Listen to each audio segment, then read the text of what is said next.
Well, now that we have confirmation that people can hear us, I've hit start recording, so we'll fill for a minute and then get to it.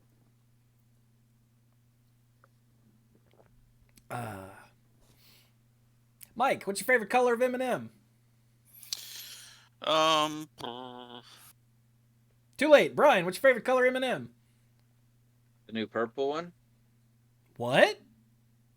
Isn't there a new purple one? Really? Yeah.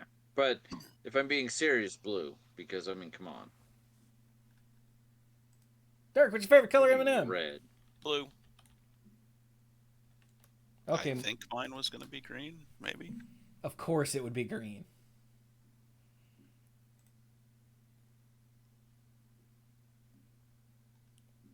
Why? What's up? You're the reason we can't have nice things. Yeah, it's all your fault. Green. Come on.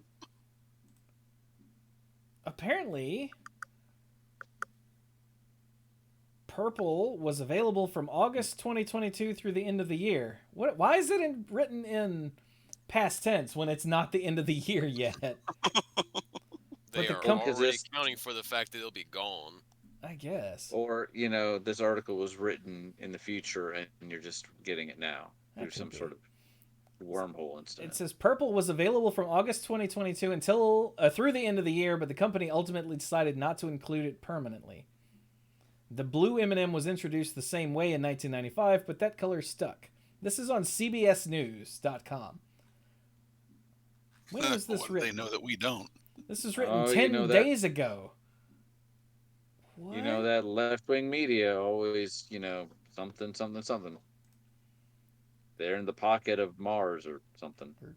I mean, yeah, actually they are. Oh, wait, no, Yeah. you're talking about the media. Never mind. Yeah.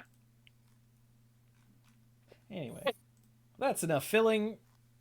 There's something for the YouTube people. So I had no idea there was a purple M&M, though. Are you saying we filled this gap with M&Ms? Because that sounds delicious. And as long as they're not green. I mean, if you're Mike, then it's kind of sexy too, because the green one. Okay, so here we go. Ow, jam! Hello, everyone, and welcome to the Mana Pool. This is episode 661 of the Mana Pool, and I am Chewy, the lead dork. I don't know if I gave myself that appellation or if it just sort of came up. I don't remember. We'll have to check with Magnor since he's our unofficial historian. But I'm the lead dork because there are 4 of us dorks, and I'm the one what starts the show. So, hello, other dorks. Who are you? Well, hello.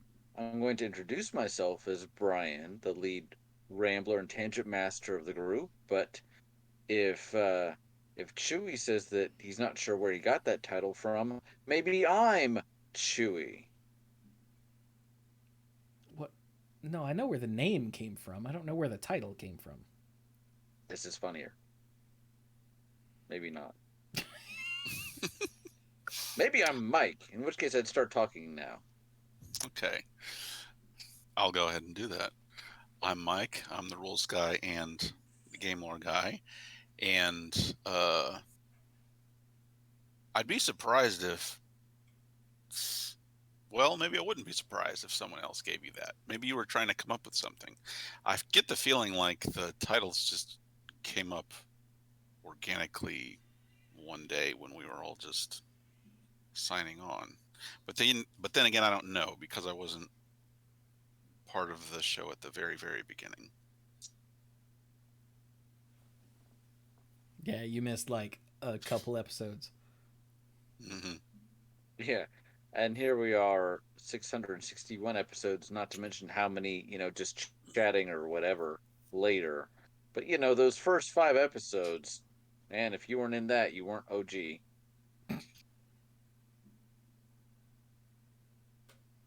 Olive Garden. Dirk, save us. Say, well, I'm Dirk, the self-proclaimed greenest man alive and moral compass of the group. And I got my moniker the easy way, because when we played Magic back in the day, if we were gonna play, everyone was like, "And Dirk's gonna play a green deck," and I was like, "Oh, you guys know me so well." So I am. That's where that came from. The self-proclaimed greenest man alive. Because your first two decks were elves and beasts, and the beasts only had red because they had to. No, mine never had red. Mine had white. Because it Anyway, had to. so last week we spent an entire episode going over WotC's slow decline in no particular chronological order into evil corporation status. But there was another thing we were going to talk about that we didn't get to because I sourced examples from the Pooligans and got a lot of responses that we had to talk about.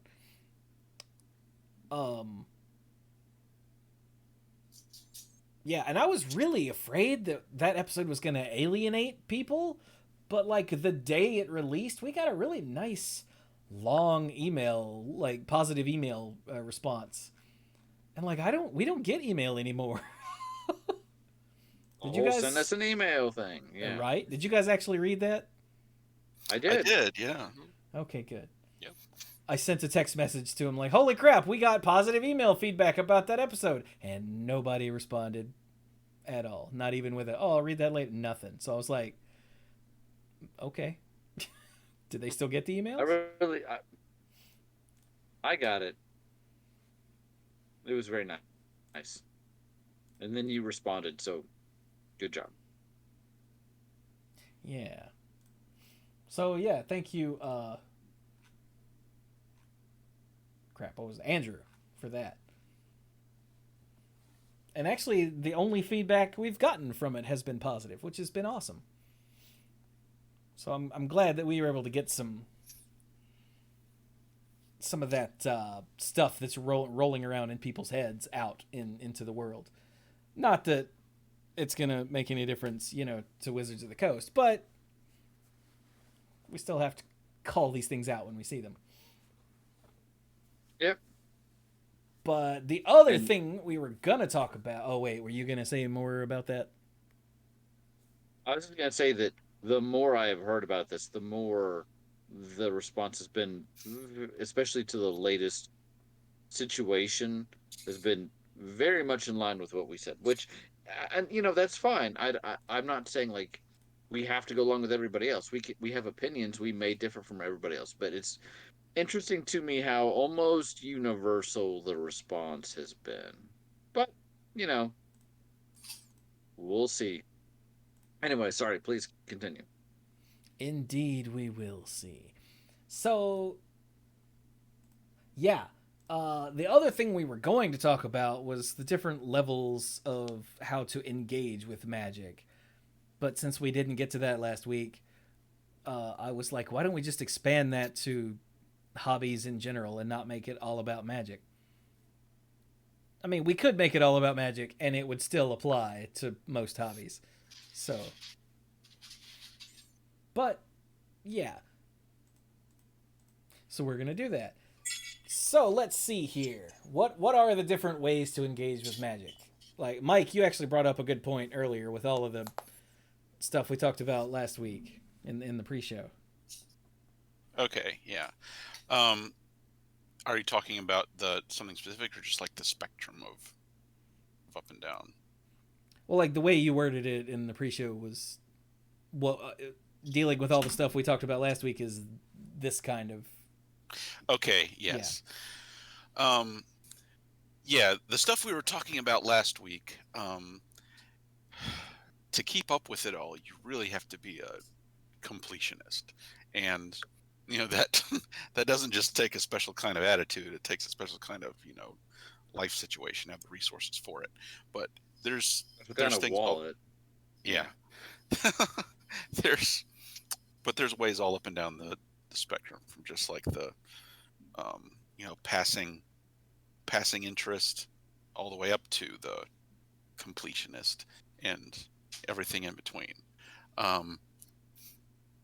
there are people who, like for Magic specifically, there are people who collect whole sets. There are people who collect a specific type of card. There are people who collect foils. There are people who go after high-end stuff. There are people who bling out or alter their decks, whatever. And there are people who just know how to play because one of their friends taught them, and only play when one of their friends lends them a deck. Yeah. Like, whenever Wizards of the Coast does bring up the player base, they inevitably say that kitchen table players are like the vast majority of the audience. Mm-hmm. Or at least they used to say that. I don't know if they still do. So it's weird. All of our complaints about how Wizards of the Coast is turning into, a money-grubbing evil corporation, most of the audience won't even be aware of that. Mm-hmm. Like, most of the audience for Magic, not us. Yeah, because they're not going to be super plugged into all the news. They might know about, set releases from their shop, but they might not keep up with every little thing and watch the weekly whatever streams and stuff like that. Yeah. So it is. I think that's how companies end up becoming evil, is because the vast majority of their audience isn't aware of it. Like, you remember when EA was Electronic Arts and they just made good video games and you would buy the video games and play the video games?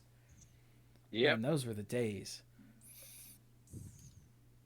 Now EA is most famous for loot boxes and trying desperately to screw over their players. Unfortunately, yeah. Yeah. Which is really too bad considering, how many people work for it and, don't really have a hand in those bad decisions. But it is what it is. Yeah. Which I know you hate that saying. Yeah, there's that sentence that means nothing. It means absolutely nothing. That's kind of the point. So, we figured this week we would talk about other ways to engage with things, because there's not just buying all of the things and going to Friday Night Magic and following all And of the reading pro all the players news. on Twitter and listening to Monday Night Magic, which doesn't exist anymore. I was consistently amazed that we had the audience we did for that show, because like it's tournament results and press releases essentially was all Monday Night Magic was there at the end. Actually, no, there at the end there weren't tournaments anymore, so excuse me. So for Magic specifically, there are a bunch of different ways to engage with it. Like, there's the Vorthos thing where you engage with the story and read all of the, well, I guess it used to be novels, and now all of the chapters that are posted with each set release on the website. And Yep. I used to be super big into the website stuff. I'd only read a couple of the novels, like maybe literally 2 or 3. But I would check the website every single day, and I would read every single article. And I loved the stories. Loved them. Did that for a long time. like a very long time. Mm-hmm. Yeah. Yeah, there's And the quality also... of the stories has fluctuated over the years as well, which that could be its own topic. But, I mean... I think there are entire podcasts that are devoted to that sort of thing these days. Yep. I read a bunch of the novels, but that's mainly because the novels came in the Fat Pack. So I had it, so I might as well read it. I got rid of all of those many, many years ago. I thought that they came in the Fat Packs. Yeah. I read a lot of the novels, but not all of them. When they stopped coming in the Fat Pack, I feel like that was another bit of controversy, because they stopped putting the novel in, and I think they gave us like two other packs or something, Hmm. and but the price didn't drop. should have been a should have been a hint of what was to come. Hey, look, Mike just resubbed for 31 months. It said R.I.P. novels and fat packs. Aww. Let's see what else. I'm having a hard time. So there's the collector thing. There's the There's website thing like Mike, where you used to log into the website and read all the articles every day. Well, both of the articles every day, because back in the day they were 2 articles a day, and it there was nice because you didn't have to throw a whole lot of time at it. Just 10 or 15 minutes each day isn't that bad. yeah.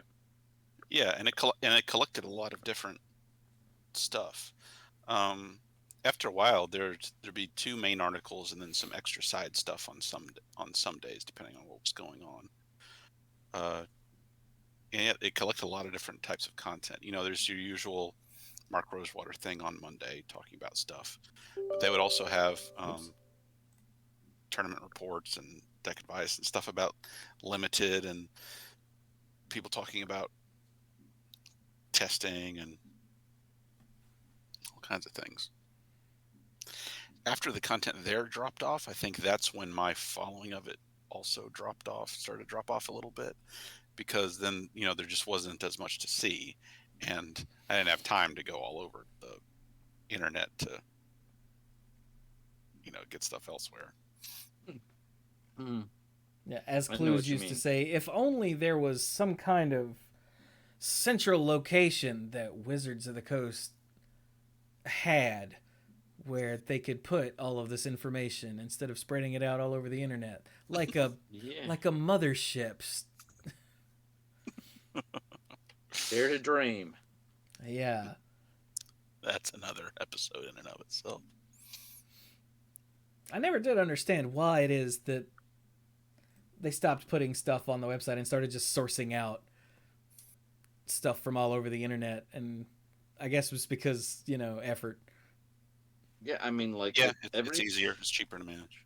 well, think of it this way: like if everyone else is already doing these things anyway, and all you have to do is throw up a link, then they're already doing it for you, and especially if you don't have to pay them, Yeah, which that as well also could be its own episode. and we Like made it on the main page of the mothership several times, Hmm. even yeah, like this show and Monday Night Magic, yeah.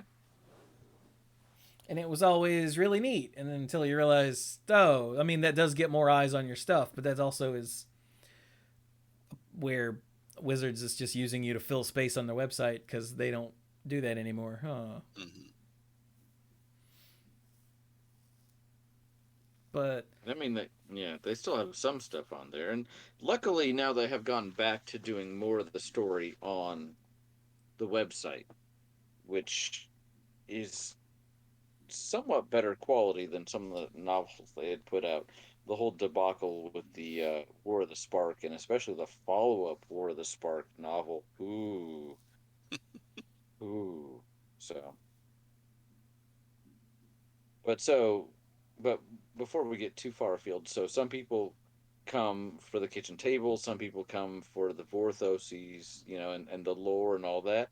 Um, some people are the Spikes who want to see the game and as a challenge and want to illustrate their mastery of that challenge, their understanding of a particular format or expansion or what have you, and um, go out to tournaments to prove themselves and hopefully have a good time at it. I think spikes tend to get seen by others as the most negative because people that aren't spikes will tend to see them as more results driven and less about the fun of the game and more about what can the game bring for me. But I think there's nothing to say it's not valid. I mean, the tournaments are out there, and as long as you're not a cheaty McFace like double explorer or anything like that, and uh, it's a perfectly valid way to enjoy the game, um, and to explore it. So spikes, tournament focused, which has certainly had a shift with arena and physical magic taking a backseat the last couple of years, but they're still out there. Yeah, we like I had to, especially when I was still doing Monday Night Magic, I had to stay up on all Magic all the time, which I think led to a large chunk of my burnout on Magic Mhm. because I had to know how these decks played so we could try to talk intelligently about them. And especially in Eternal formats, like there's plenty of pre-show nonsense of us sitting there looking at a deck list going, "What does this do?" I believe it. Like how wait, this doesn't make how do you win? And because, combo decks and whatnot, especially if your brain isn't wired to see things like that, well, we could never, like, we couldn't figure it out. I did miss Schofield after he left the show because he always was like, oh, it does this. Oh. But, but having to keep up with all of the tournament news and what decks were big right now and how they worked when I have no personal interest in that, and having to keep up with all of the WotC press releases, which is essentially, what they were, and all of the community nonsense going on that I had only moderate personal interest in. Like, it was all just a pain. And that was one of the problems, was I took a hobby, like, for the mana pool, like, Magic's still a hobby, because I don't have to know things that I don't care about. Because if we don't care about it, we don't talk about it on this show. It's great. Yep. So it is possible to do too much with your hobby and burn out on it, I think is my point. Yeah. But there's so getting away from Magic specifically, like, you can focus on your thing in particular. Like hey Dirk. Yes, sir. There he is. So Dirk, for instance, loves him some Star Wars, right? Yes, sir. Now, how much Star Wars stuff would you say, like all the different flavors of Star Wars stuff, have you consumed over the years? A lot. Um, I played the video games, so all the Knights of the Old Republic, the old Battlefield, the new Battlefield, Fallen Order, a lot. Did you ever play the TIE Fighter game for the PC back in the day? I played X-Wing, TIE Fighter, X-Wing versus TIE Fighter, X-Wing Alliance. It was the last flight simulator one. Yeah, I did all those. Super Star Wars trilogy for the SNES. I played the Return of the Jedi. I think I had the Return of the Jedi one. I didn't play the other ones. Yeah, and I had the Well, first two. I played a good number of the games. I read all of the original, now it's Legends, up into the Yuzong Vong invasion. So Vector Point, that is whatever that one was. I did not get to that one, but I read all the ones prior to it. So all the Timothy Zahn novels. Best ones. I did not play the card game, Mm-hmm. but I had the Lego. I still got the Lego Star Wars stuff. So books. I had some action figures. So yeah, I mean, I was very much into that.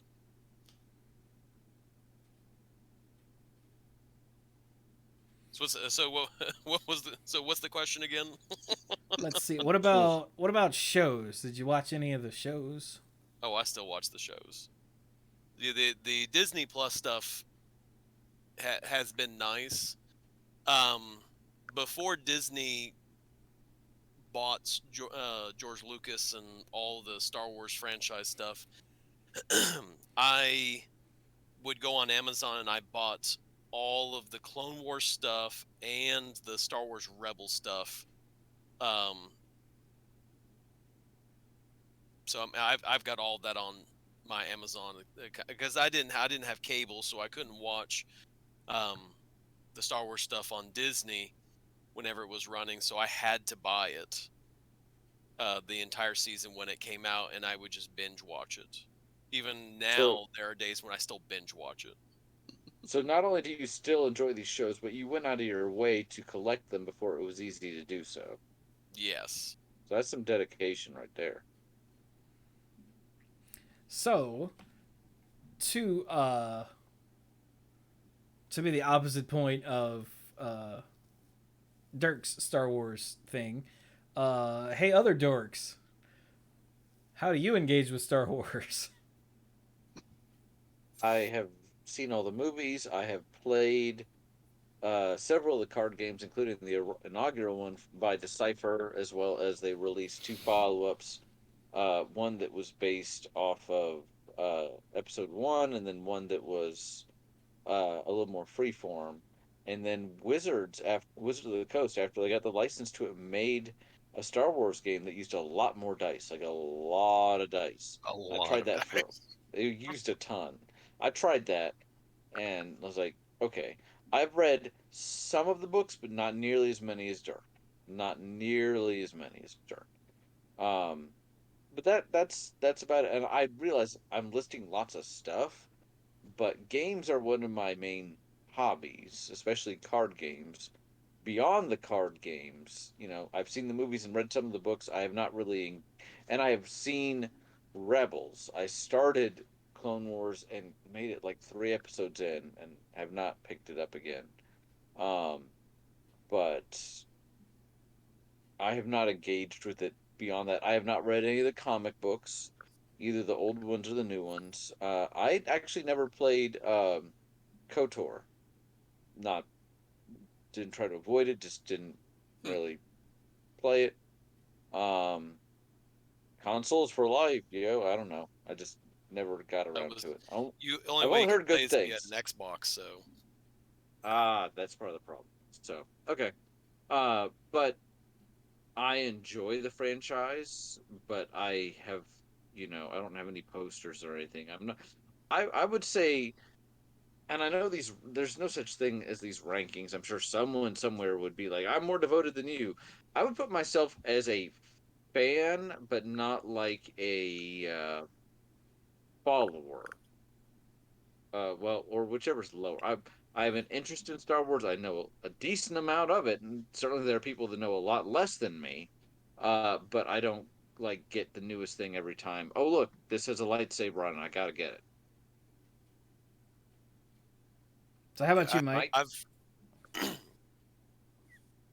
Um, I think, yeah, I most closely engaged with the movies for Star Wars. I very rarely want to watch any movie more than one time, but but the original three Star Wars movies I've watched many, many times each. Um, and there's some of the other movies that I've watched more than once. Uh, I still feel like I only barely remember what went on in Attack of the Clones. Um, we've had that discussion before. yeah, but yeah, that was it because it was just so visually appealing and so exciting. Through I did play the original Decipher card game, um, Yeah. and through that I learned a lot more like detailed lore and stuff about individual characters and finer points that just aren't obvious in the movies. Only read a Oh couple yeah. of books. Um, wasn't they were good, but I just didn't go looking for them. I haven't watched any of the additional like streaming stuff or the series that would, or like the animated or CG series. I've seen like 2 episodes of The Mandalorian just because I was hanging out at someone's house while they were watching it. Um, the movies were the thing for me, and for my brother, and for our dad too. Dad really liked them. Well, I guess he still likes them. Yeah, but that was I didn't get into a lot of extra stuff. The movies were the main thing. So there you go. Just with the three other dorks that aren't me, we've got 3 different levels of engagement. Now, would you all say you love Star Wars? Yes. Yeah, I think that's safe to say. Yeah. Yes. I mean, we did a whole episode on it, but that was the only thing I could think of that all of us. I'm closer to Brian than either of the other two. Like, I read a bunch of the books early on when the books were a thing, and then I just stopped. I played some of the games, like the Super Nintendo games, Dark Forces on the PC, Oh, I played Dark Forces. Yeah. Shadows of the Empire on the 64. Oh yeah. I think that's it. I think that's it. Oh, the racing game, the more serious racing game on the N64. Not I played the not hell not out the of that. not the Yeah. podcasting one. The The podcasting. podcasting pod racing one. Sorry. Oh yeah, I You think he said means the the pod more racing serious one, one. but not Oh. not like Super Bomb Bad Racing. But Yeah, there were two Star Wars Episode 1 racing games. There was Really? I think the more serious one was called Pod Racer. Then there was Super Bombad Racing, which was more like I think Mario I also Kart-ish.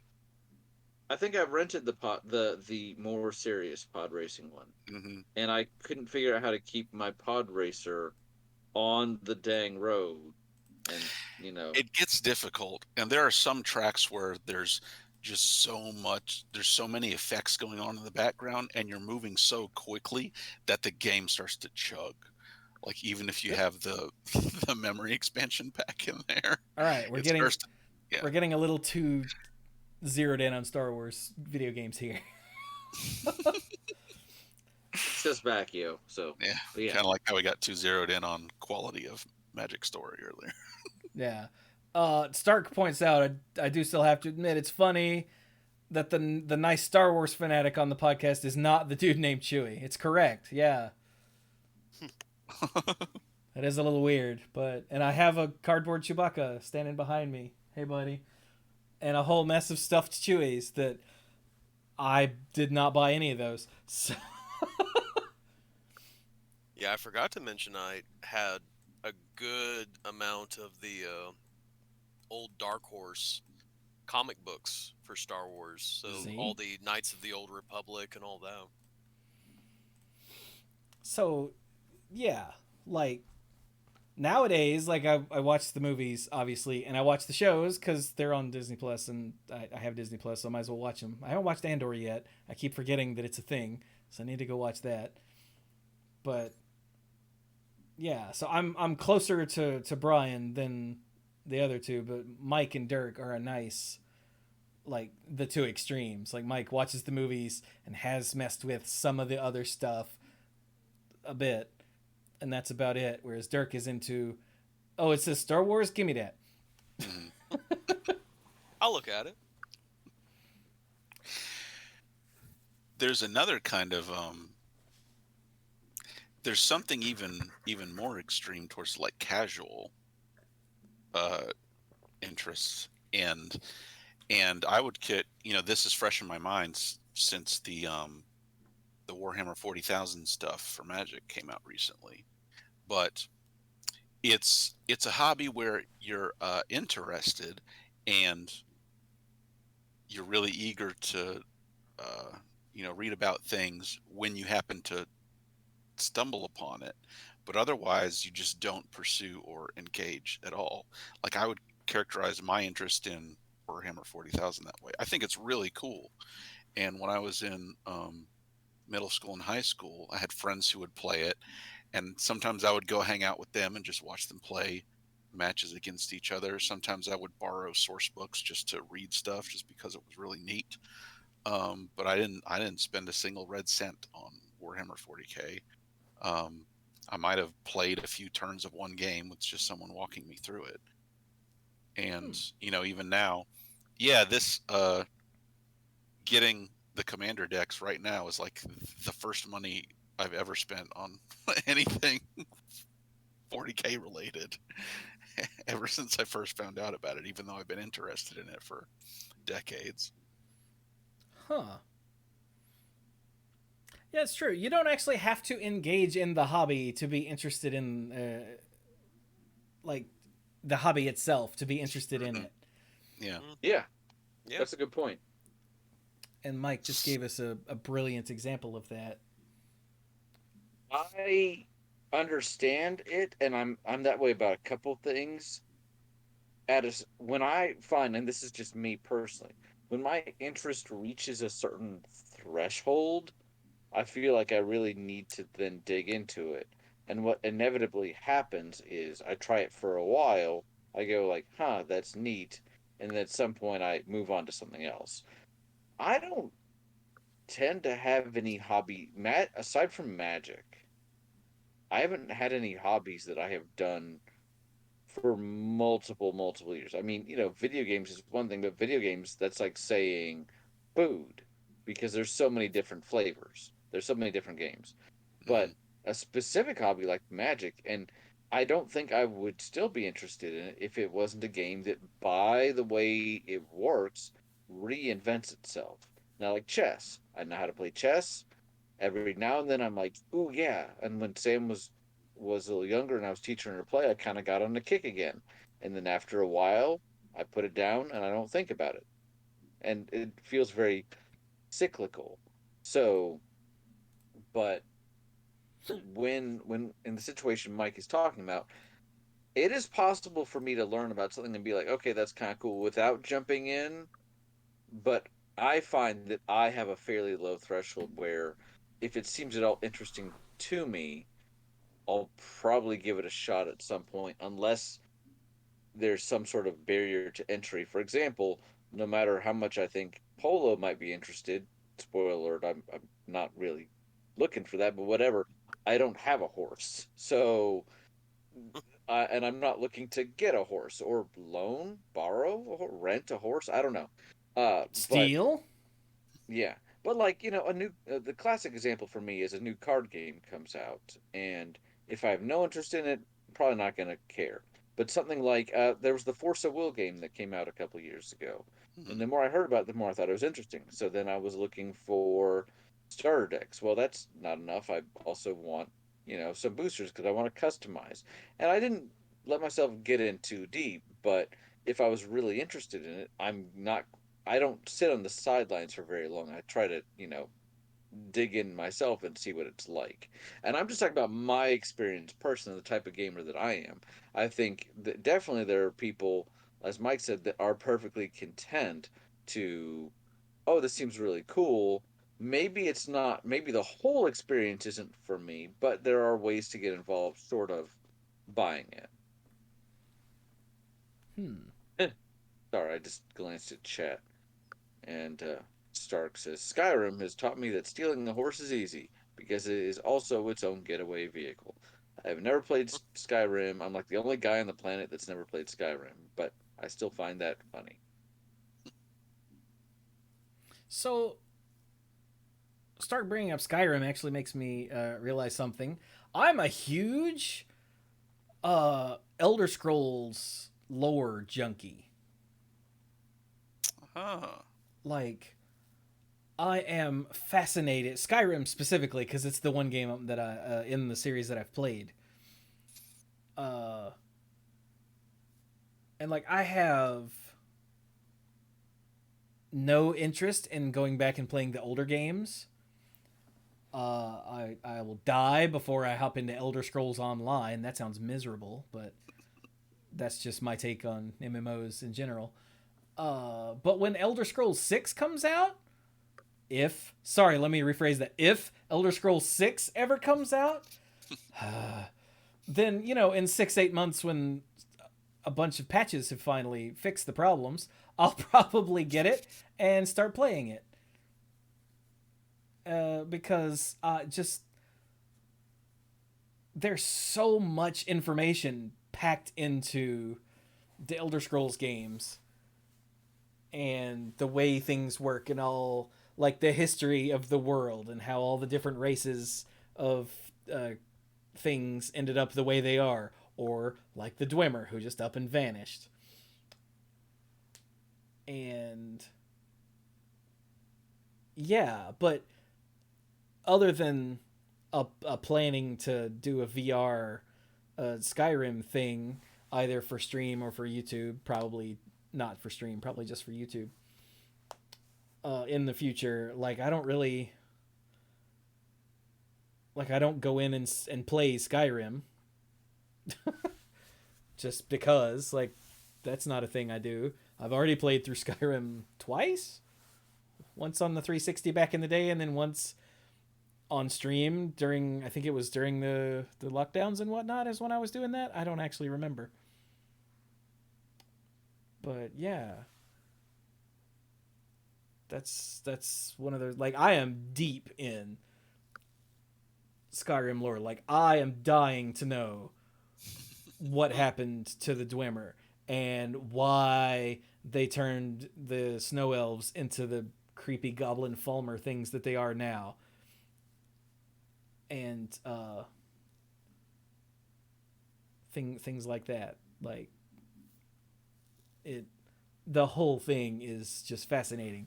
And because there's so much lore packed in and so many characters and things happening in Skyrim, like, I have watched probably hundreds of hours of YouTube nonsense about little things in Skyrim or mysteries in the Elder Scrolls or whatever. And yeah. Also, did you guys know Charles Martinet, the voice of Mario?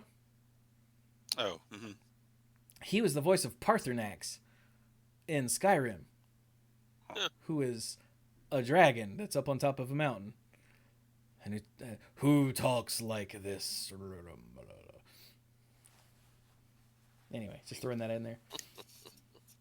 But, like, I would love to get Elder Scrolls 6 and find out whether or not killing Paarthurnax or not. Because the Blades, if you follow the Blades storyline, then the Blades are like, you have to go kill that dragon because he's a dragon and we killed dragons. And I didn't do that because he's a good dragon. And you guys are jerks, and I'm not doing it. So I'd love to know if that is canon or if the Dragonborn being stupid and killing Paarthurnax is canon. Anyway. But yeah, that's another, like, I'm deep in it, but I'm not actively engaging with it. Although, again, I do have a VR Skyrim thing in the works. Not really in the works, but planned. I need to get back to getting that mod pack figured out. That's beside the point, though. But yeah, there's a lot of stuff. Like, I was talking to the dorks before the show. I don't really have hobbies. This is a whole other thing we can get into. Like, it's possible to have a hobby, like, I don't know, playing video games. Mm-hmm. Or, I don't know, doing art or knitting. Yeah. Or something like that you end up doing so much that you turn it into your job. Which is what I've done with playing video games. Like, I used to play video games for fun. Like, it was my release. Like, I remember, and this is probably a story I've told before, a very specific time back when Lex and I were dating, when, like, we were not having a good weekend. And she's like, how long has it been since you just sat down and played video games? And I was like, I don't know why. She's like, go home right now, get away from me, and just sit down and play video games. And I was like, why? She's like, because you're being a dick. And I was like, oh. So I came home and started playing video games. And I felt much better. And I called her and I was like, thank you, sweetie, for making me come home and play video games. Because it's a great... It was how I released tension. And she knew this about me better than I did, apparently. And yeah, now if I'm playing a video game, I'm streaming or recording. And if I'm not, I'm like, why am I playing this game? This could be content. And even when I was playing games just for fun, I'm gonna end up turning that into content. Like I'm playing through some games just for some achievements, because the games are fun and I want to get all the achievements. And in my that update video I did about upcoming content plans, I was like, hey, what if I do this achievement hunting like on stream during the day? Pick 2 days a week and stream it during the day rather than doing it during the nighttime streams when I'm going to be doing all this other stuff I have planned. And Stark says that does seem mildly unhealthy. I mean, it only is if you don't replace the hobbies with something else. And this is what I've learned is that now instead of playing video games to relax, if I'm playing video games, I'm working. So I had to have something else to do to relax. And so now I just watch stuff. That's why I've watched that hundreds of hours of crap on Elder Scrolls lore. I find YouTube channels who do things that interest me, and I will watch their videos. And then I go back and watch a bunch of their old videos, and then I subscribe to them and watch their new videos when they come out. And I watch shows and movies on Netflix and Hulu and Disney Plus or whatever.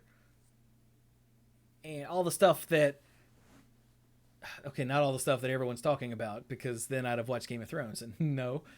But like all the stuff that interests me that I want to watch, now I just do, instead of get home from work and the options are play video games or watch stuff, like all of you normal people. But for me now it's okay, I'm done working, which is playing video games, so let me watch stuff. And yeah, I think it's not entirely unheard of for people's hobby to turn into something more than that, but it's always important to be sure that you still have something to do to relax or relieve stress or whatever. I've had a theory for a while, and I don't have a psychology degree, psychiatry, anything like that. But I've had this theory for a while now, both observations just from myself as well as other people I've worked with, dealing with people that are actually addicted to drugs. Some people that are very much conscious of it, and some people that aren't, but the people around them usually are. And that is that generally most people, everybody's a little different, most people have some sort of obsession with something. I use the term obsession in a non-clinical way because again, I'm not a professional in this, but I really enjoy video games.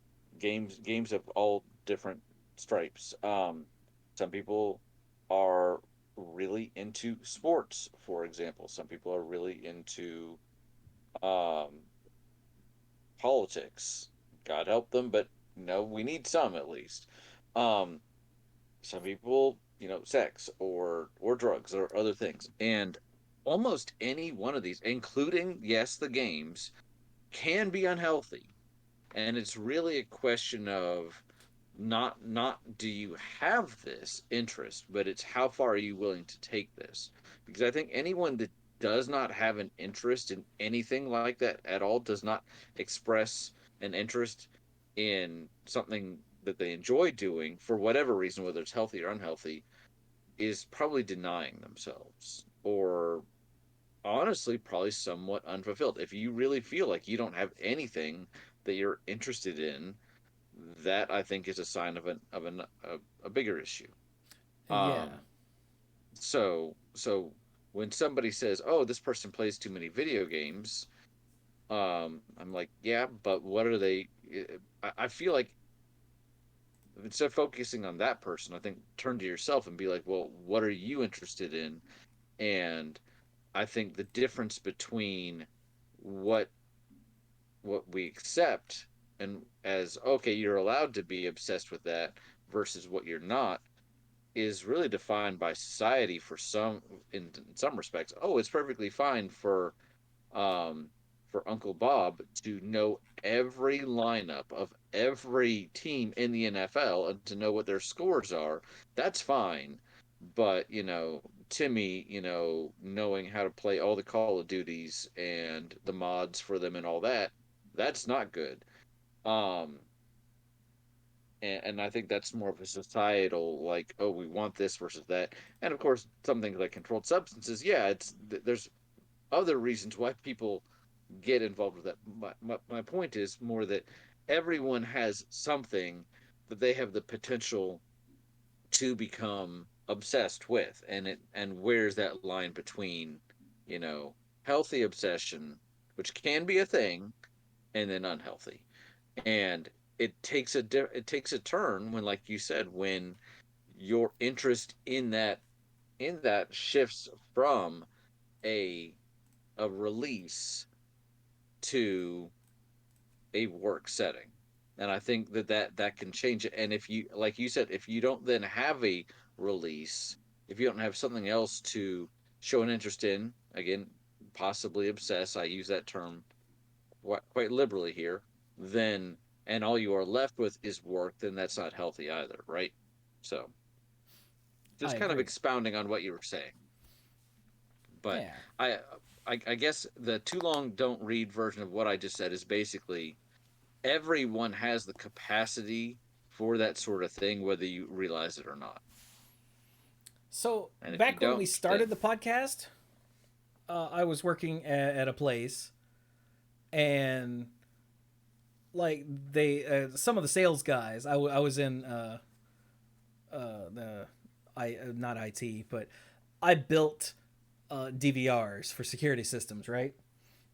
And I was yep. tech support, and some of the sales guys would pick on me, like in a friendly way, because I would wear, comic book shirts, or, and I talked about Matt, and that's back when I actually listened to the podcast before I posted it, or after I posted it, actually.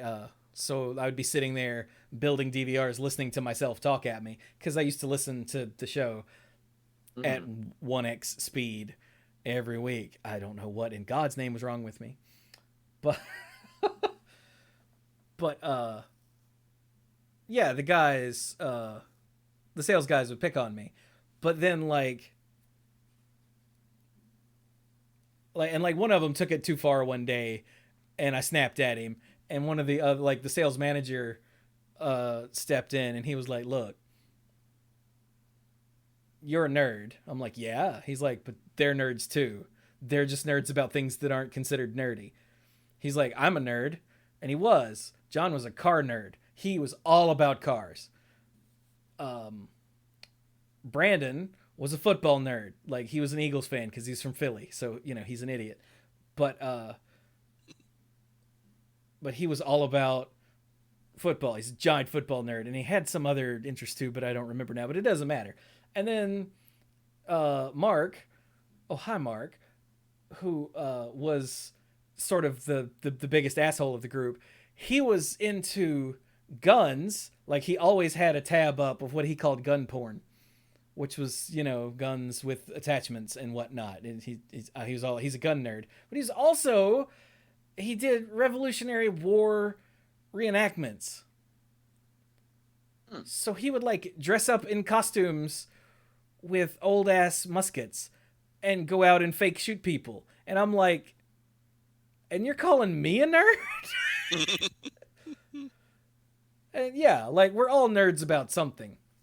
Yep. And or at least we should be. Like, I really hope you're a nerd about it. Like, fantasy football is literally just D&D for jocks. And I know that's a joke that's been made a billion times, but they didn't appreciate it when I pointed it out to them. Especially when I won like my first 2 fantasy football games ever. They were like, "Do you even like football?" I'm like, "I do now." Like, but yeah, like, we're focusing on things that are broadly considered nerdy. I'm doing air quotes there, but they don't have to be. Like Brian brought up sex and drugs and rock and roll. Like, some people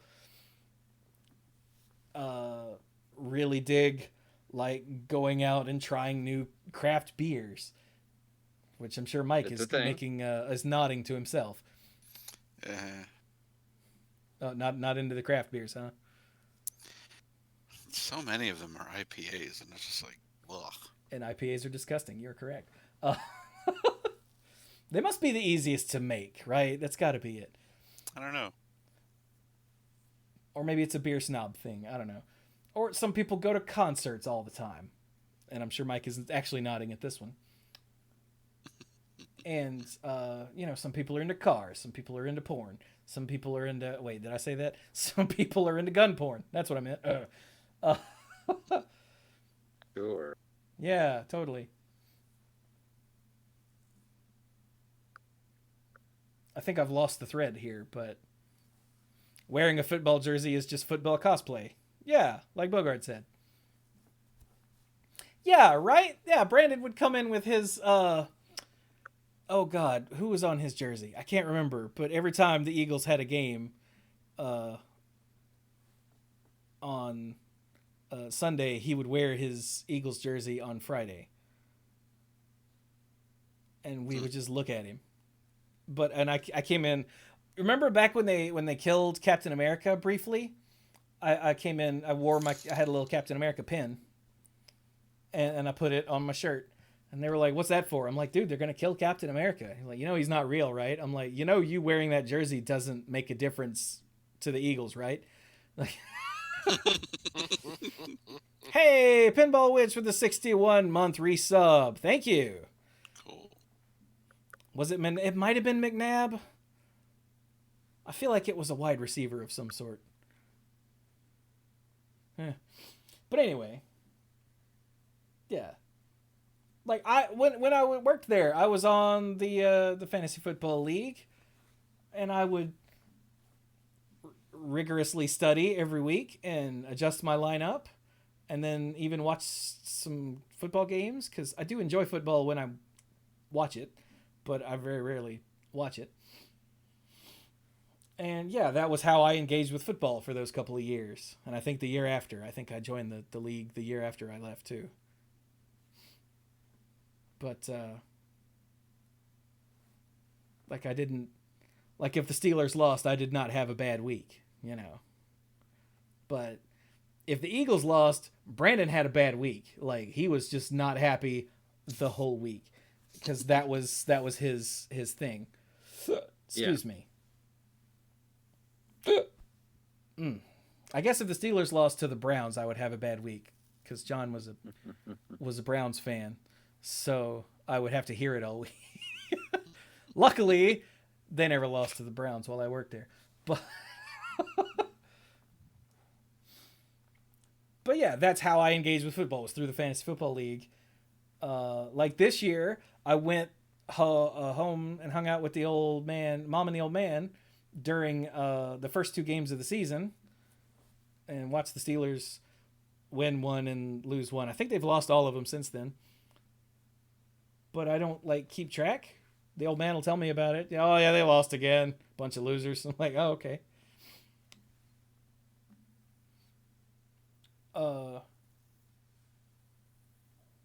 Yeah, I don't know. I don't know how we got onto footballs. Oh, because that's how I engage with football. Which nowadays I don't actually engage with football, but I guess one of my hobbies these days is watching the country implode. Well, I will say for me, football was one of those games that I never learned the rules until high school. And the only reason why I learned the rules is because I was in the marching band and I had to go to all the games. And that's when I found out how to play football. And even now, I do not have a favorite team. I honestly could care less about football. I enjoy watching a game, an individual game, and I don't mean like one. I can sit down and watch and enjoy a football game. I just don't have the patience to follow a team, let alone more than one team, through a season. Yeah. But especially in person, although I can, I'm perfectly fine with picking up the vibe, through the TV, but I get into the spectator-ness of it. Yeah, it's understandable that there are people who really get into it. I had a department head who you could tell his mood based on whether or not the Oakland Raiders did well, just like Chewie was talking about before. And if there was the one time that you actually were like, "Hey, how are you doing?" Like in terms of conversation, if you wanted to have a conversation with him, it had to be football related. If it wasn't football, the conversations were incredibly short. Like yes, no answers. That was it. Hell yeah, single syllables. I mean, incredibly intelligent person, but if you had question, his answers were usually yes, no. Yeah. Like, getting away from football specifically, but like, I have found that I don't have like hobbies about specific things. I have very broad interests. I enjoy things like tracing the history of video game franchises over the years, which is why a bunch of my upcoming streaming plans involve playing through franchises of games, like because I want to see how they've evolved over the years, and like I have this thing for evolution of things. Like I love the history of like animation and how animation changed over the decades, and horror movies, like the way horror movies have changed over the decades. Like it's a weird, I don't know, it's a weird fascination I have. Maybe that's a hobby. Yeah, Oh, a yeah. hobby. History can be a hobby, absolutely. But not history in the way that people usually when they just say history. No, I could care but less about times and dates and wars and rulers and that sort of thing. but history of a particular subject is still history. Yeah, yeah. And I really enjoy very specific like looks at things like that. Which is part of the reason, like I said, I want to play through all the Halo games and see how they've changed over the years, and I want to play through the Final Fantasy games and chart some of the changes there, like from 1 to 2 to 3 to 4 to 5 to 6. To someone who's not, into JRPGs, it's like, stuff got better. No, there's so many differences between each one and evolutions, and you can tell from this game they learned this, and from this game they learned don't do that. From this, like, it's like the history of game design, I guess, is a thing that I'm just all about. Sure. I don't know if I'd call it a hobby, but it's a thing I love to just think about and watch videos about and then experience for myself. Yeah. So, as long as it's not History Channel. Yeah, you remember when History Channel was about history? Man, those were the days. I remember, actually, I enjoyed history, not in a very studious, like, I want to learn everything, but I found it just kind of fascinating, and I always thought it would be interesting to just have the History Channel on, just kind of like not watching anything, put on the History Channel, just maybe learn a thing or two.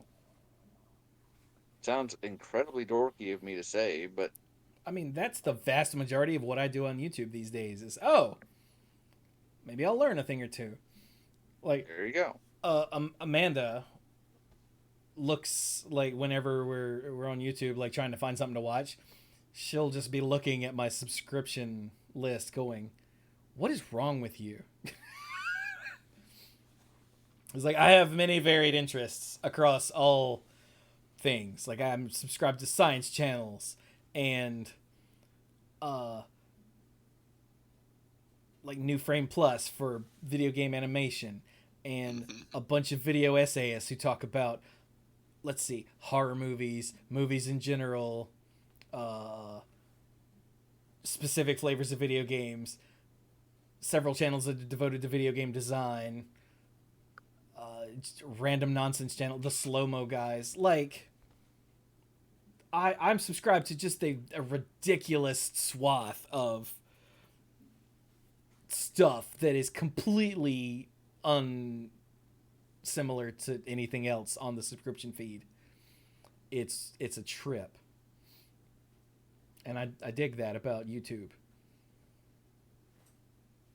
Movies with Mikey's next videos about the Metroid franchise? Nice. I will be very excited to watch that because I love Metroid and I love movies with Mikey. Mikey Newman is a national treasure. We must protect him.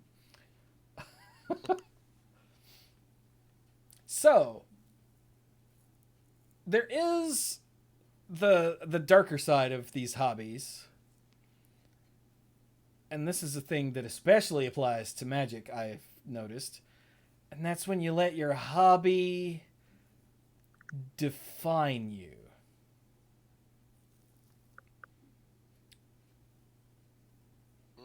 Yeah. And that's a thing. I don't let anything define me. Like,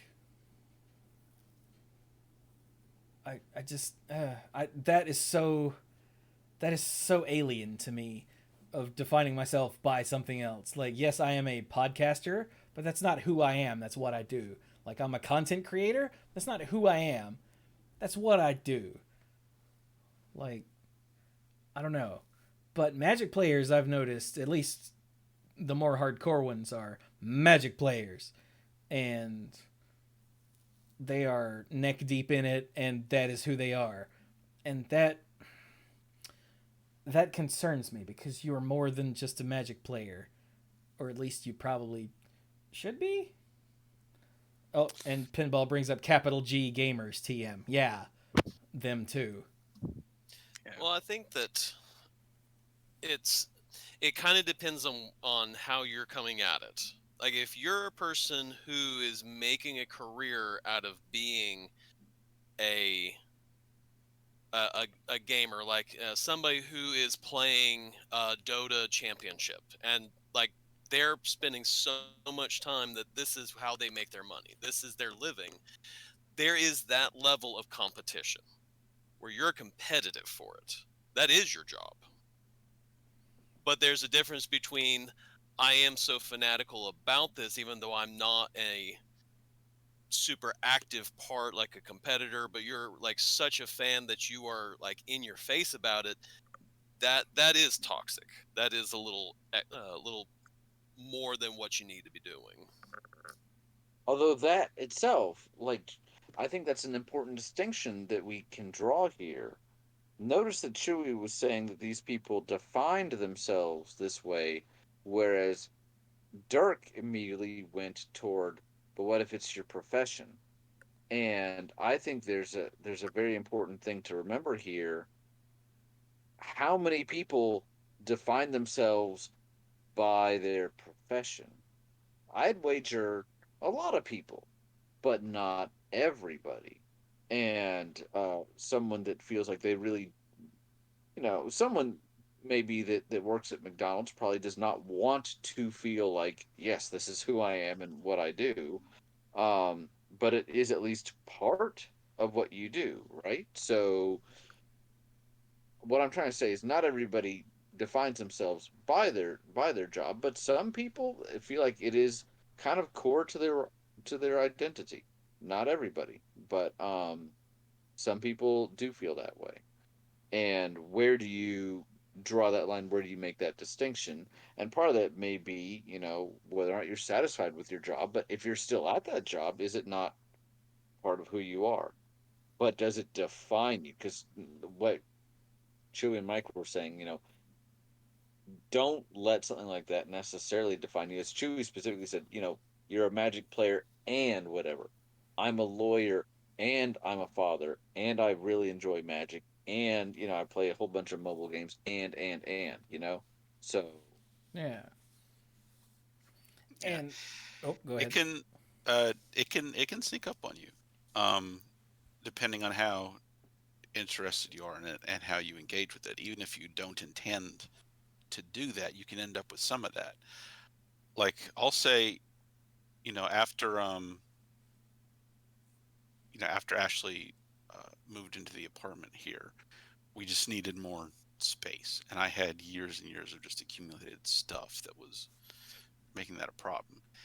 At that point, I hadn't played Magic with anyone in a while, didn't know how much I would in the near future, so I had to put some stuff in storage. Like there's a have a little cabinet that had where I had put all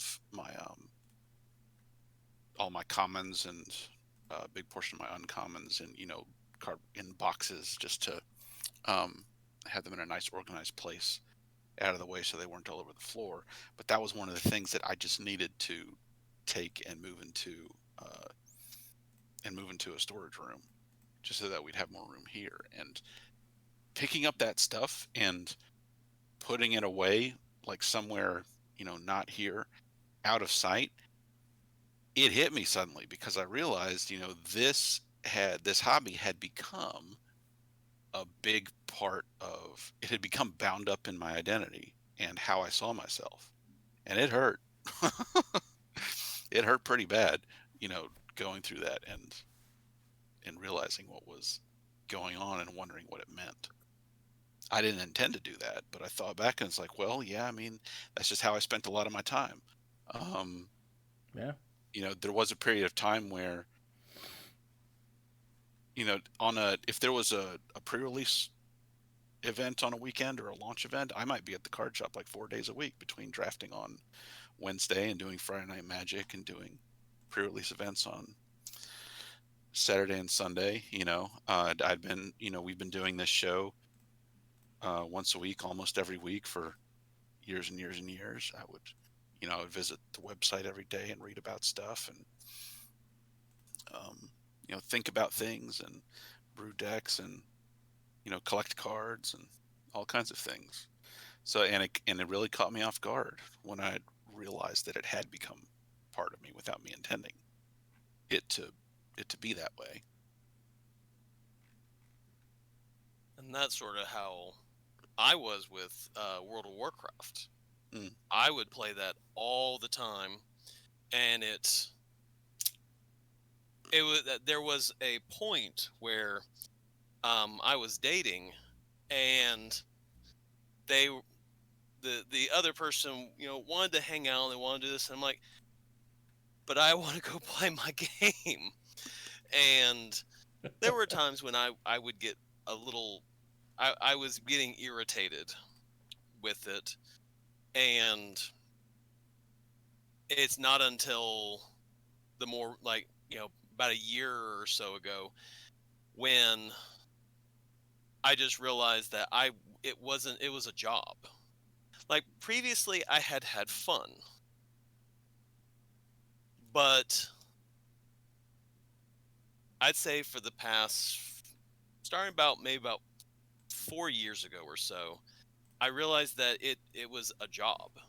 I would log on, you would do your quests and do your thing, and you had to do it every day, because if you didn't, then you missed something, or it would take you longer to do what you wanted to do. So it was just easier to log in every day. Yep. And then Battle for Azeroth came out, and I was excited, got to play a little bit, and then when you essentially got done with all the quests in the area, it was, all right, you have one of a couple options. You can either do this, this, or this. And I was definitely not competitive enough to do like guild, mythic rating, and all that. And battlegrounds, I had been doing them for so long that they just weren't really fun. And so the other option was, daily quests. And when you do that for like 3 or 4 months of just the same quests over and over and over, it became a job. Mm. I would leave work, stressed and everything, log on to a game. That gave me more stress. And Yeah. at some point, with the most recent game expansion, I played for about 4 months and was like, oh my gosh, it's the same thing with a different coat of paint. And I just left. And I haven't been back.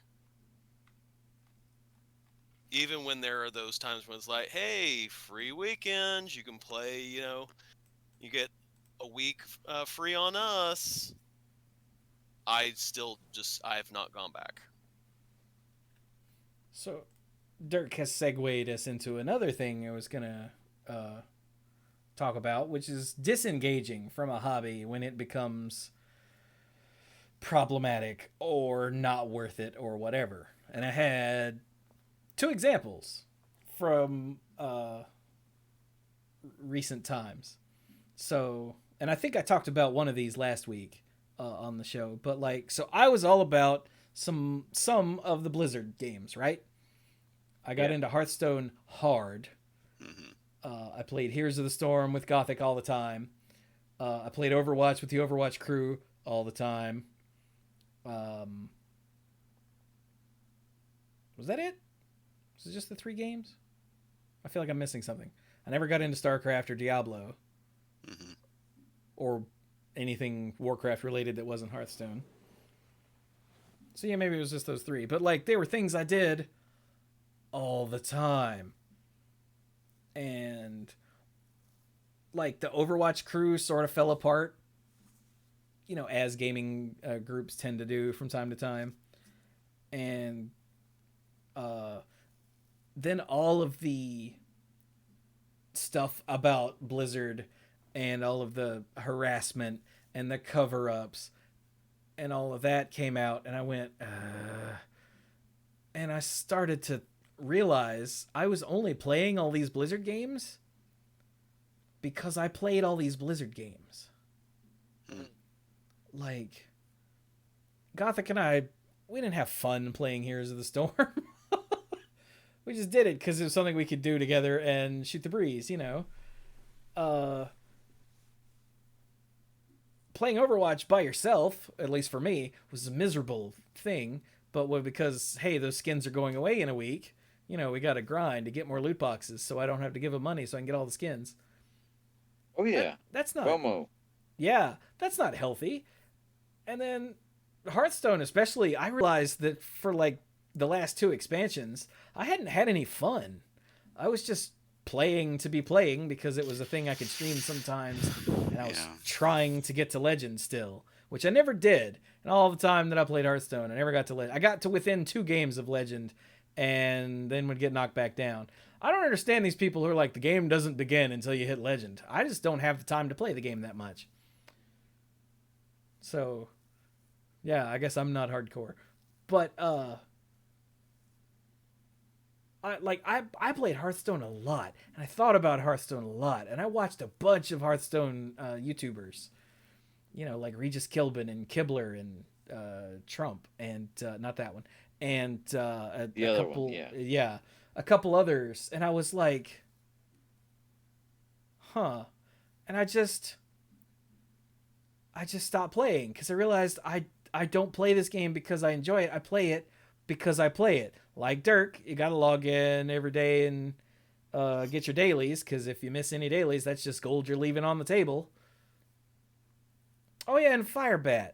I do miss Firebat. Apparently Firebat's doing okay. Firebat, for those of you that don't know, was the first Hearthstone world champion. And he was streaming and YouTubing and whatnot. And then one day he goes, all right, that's the end of the stream. I'll see you guys tomorrow. And he never logged on again. And it turns out he just, when he fell out of Grandmaster and lost that income, he just sort of lost the taste for it. Now apparently, he's just got a job and doesn't fool with being in public anymore. And good for him. But anyway, so yeah, like I said, I just sort of stopped playing with any sort of Blizzard anything, because if the stuff I'm playing by myself, I'm not enjoying, then I'm not going to do it. But if the stuff I'm playing for content, like Hearthstone, like I don't want to do that either, because now whether I mean to or not, I'm promoting this company that is just awful. Sort of like, Wizards of the Coast has become an evil corporation. Blizzard has too. Like, there are a bunch of really good people that work at Blizzard, but that doesn't mean that it's not an awful company. Awful in a different way. At least I hope it's in a different way than Wizards of the Coast. We haven't had that bomb dropped on us about WotC yet. Oh gosh. But yeah, I didn't want to be promoting the product of a company that I don't want anything to do with, so I just stopped. And then when the hard drive crashed and I had to get a new one and reinstall Windows and whatnot, I just never bothered to reinstall Battle.net. So, But that was hard to have that realization and then to act on it, because Hearthstone, like, I was always playing Hearthstone, like, on my phone most of the time. You know, like, not to be extra gross, but if I'm in the bathroom, I'm playing Hearthstone. Like, let's be real. And if I'm sitting on the couch, I'm probably playing Hearthstone and watching something on, like, YouTube or something that I look up and watch, and then I get the my turn notification. I look down and take my turn. I look back up. Like, I was just doing it automatically. And yeah, I mean, I made a lot of Hearthstone content, like a lot, between just games that I played and the nerf reports with Mike and the set reviews with whoever was available. Like, it was a lot. And I didn't. So that, like, sort of like Mike, in realizing how much of. Well, okay, I guess I hadn't tied it up into my identity yet, but it was still a thing that I put a lot of time and effort into and made it part of my business, and still had to. I just stopped.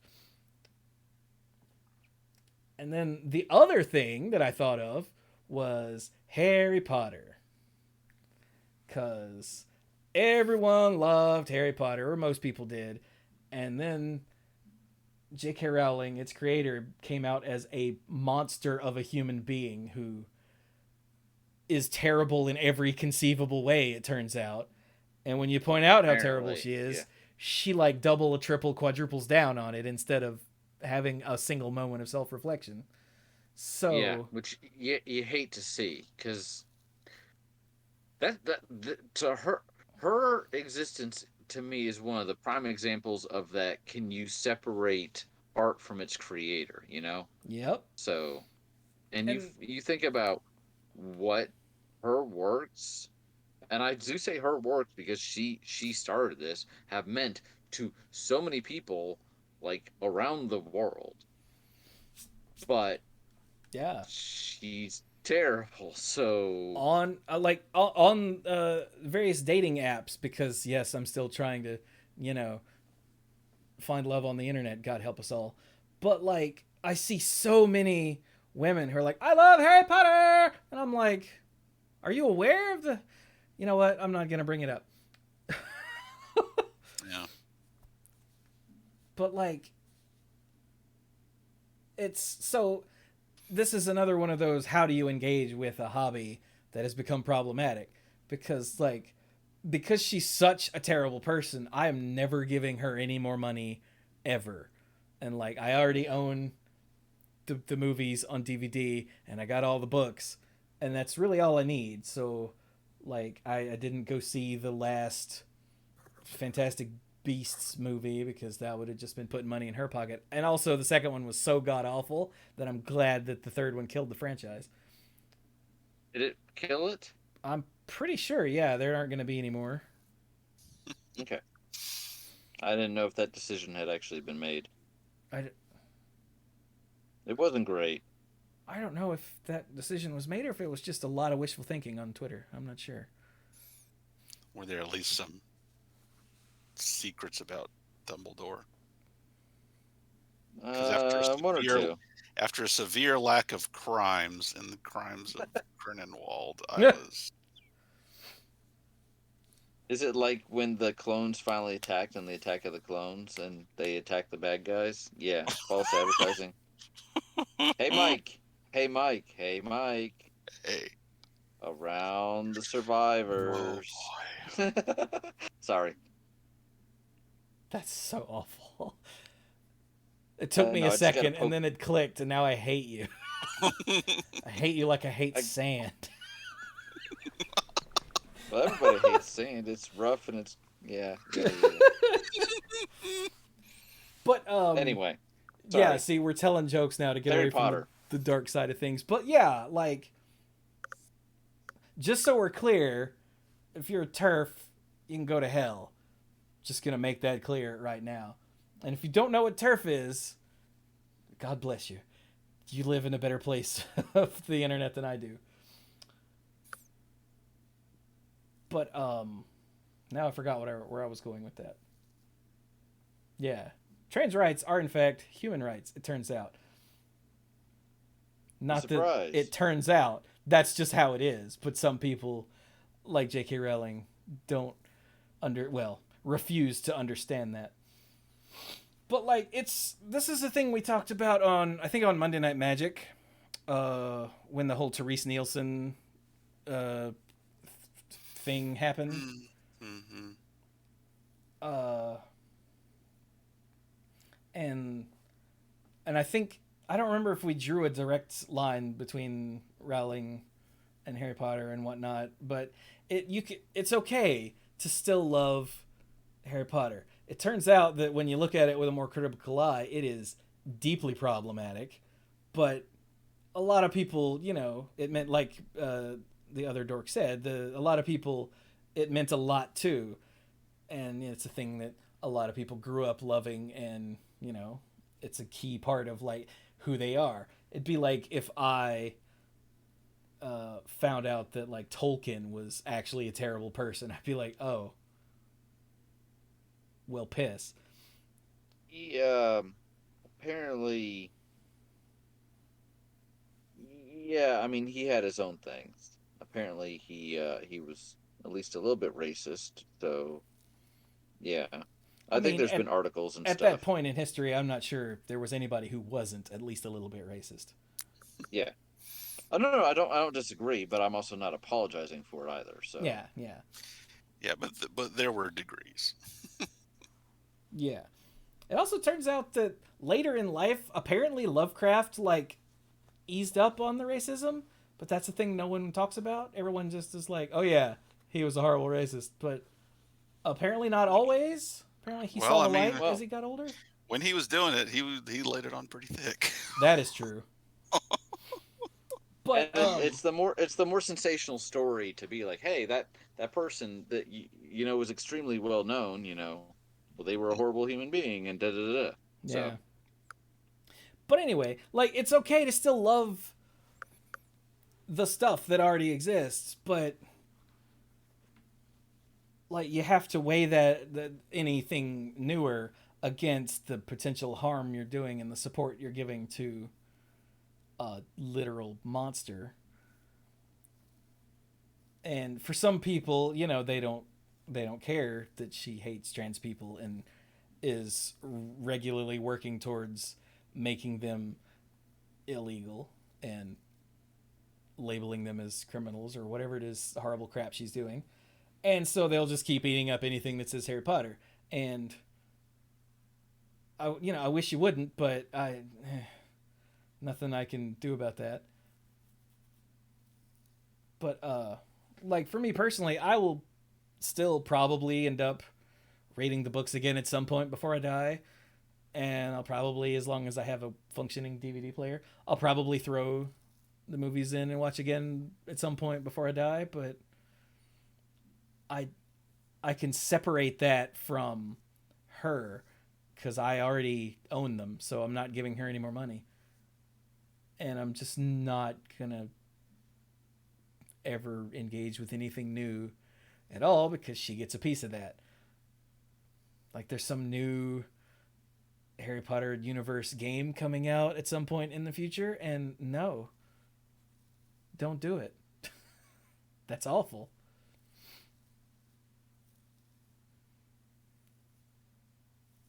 So yeah, but that's And I mean, I've heard this in the context as well.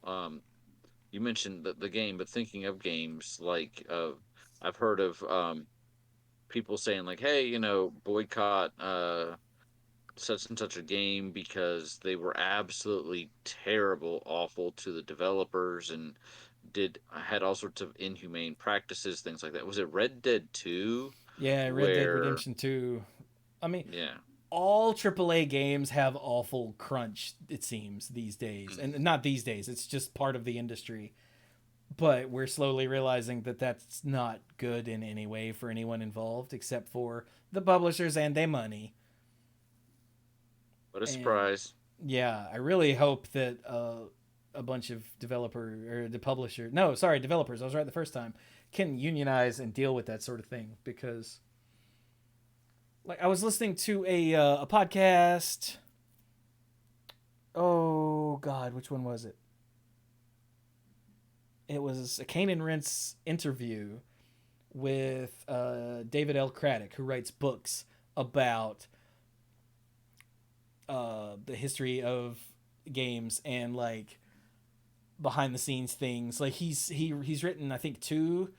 I don't know if the third one came out. Books called "Stay a While and Listen" about Diablo and then Diablo 2, and if he does a 3 or if he has done a 3, then Diablo 3. But he was doing one called Rocket. He was promoting one called Rocket Jump, which is about the history of Quake, and they were talking about all the crunch and whatnot that they did at the time. But he specified that all of the employees told him none of the crunch was mandatory. Like they were all there because they loved the game and wanted to get it done right and on time. But that's not so much the case anymore these days, where crunch is mandatory and causes people to burn out and lose contact with their friends and family and whatnot. And then in some case, I remember now, it was a video about horror games. That's what it was. A dude was talking about why do horror games stop being scary. I can't remember whose channel that was.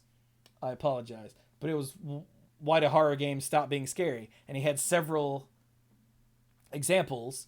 Dead Space 3, and like Alone in the Dark, and something else, where like publishers will push horror game franchises to become more whatever the new buzzword is and less of the horror game that people want, and then they will force them to crunch real hard to get everything out the door with all of their ridiculous changes that they've imposed that the developers don't want anything to do with. And then the game comes out and doesn't sell well because it's not what anyone wanted from that franchise. And then the publisher will cut ties with the developer, break the contract, and then the developer will go under. So it's all about all of this crunch. And then you finally push through and get it done, and then now you're out of a job. Huh? So I don't remember how I got into this, but like be aware, I guess, of some of the problematic sides of things. Like there are human beings that make these games, but then you don't want to not buy the game because a lot of the publishers have like bonuses based on reviews and sales and whatnot that then you're not giving to the developer. It's a sick and twisted industry is what it is. Yeah. But going back to Harry Potter, some people, like I said, don't care about the plight of trans people, and that's bad, but you do you, boo. And then some people like me, I'll keep what I've got and then not engage with anything new. But then there are some people who are like, you know what, I'm done, and they just liquidate it all. And so that's 3 ways of dealing with a problematic hobby or interest. And I'm sure there's even more nuance you could fit in there. But yeah, ultimately we all have to make that decision for ourselves.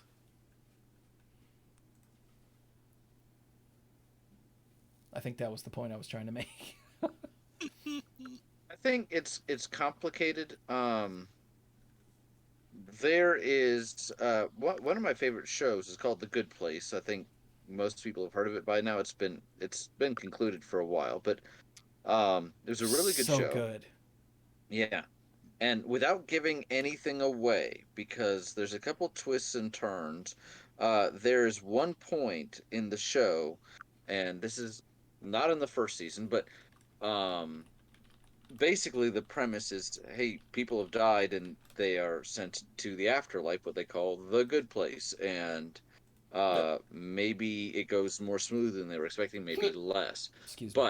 But there's a point in one of the seasons where they some of the characters are talking to basically an arbiter who decides which way you go, and they're like, well, yeah, there's this point system, and if you plant a tree, that's plus 10 points. If you use certain words as a verb when you really shouldn't, that's a minus 50 or whatever. And so it's a comedy, so some of the choices are humorous, but the point they got at was that the system that was in place was set a long time ago, and today's society, even if you try to do the right thing, and where I'm going with this is, it's not easy. Like, okay, you want to buy responsibly sourced, um, coffee beans from wherever, but then how did it get from there to you? And did the place you get it from actually pay its employees correctly? And, you know, the decisions we make in today's society are not as just easy as, oh, I want to be a good person. There's a lot of crap involved, like in every decision you make, whether you realize it or not. And the show kind of hit on this as, even if you try to do the right thing, it's not necessarily cut and dry. And here, exactly, like, okay, you don't want to hurt the people that put their blood and sweat and tears and souls into a game, and maybe they're hoping that they attach themselves to this game and they can go to another company or whatever. But you don't want to support people that promote these bad practices or are actual monsters. But where do you draw the line? And I don't think that there is uh, an answer to that. I think it's something we can debate and philosophize about. Philosophize, is that a word? I feel like it's a word. That's a word. Yeah, Uh, it's a good but word. but there's not. But we're not here to tell you like exactly what that answer is, and it's a very personal one. Who here, of the four of us, who here eats Chick-fil-A? I do. I do not. Yeah. Like, And, on purpose. yeah, and uh, and there's a reason why you don't eat at Chick-fil-A, Well, yeah, and it's because not. they are also one of those terrible companies who is Yeah, forever funneling money into hate groups.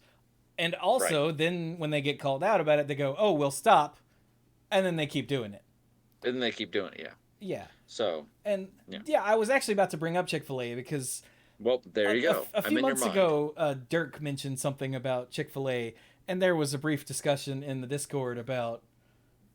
Oh, I was kind of bummed out when Dirk said that, and I was like, "Yeah, I was too," but like, what you gonna do? Like, Dirk has a lot of stuff going on, and is perpetually busy, and I'm not gonna begrudge him a chicken sandwich, you know.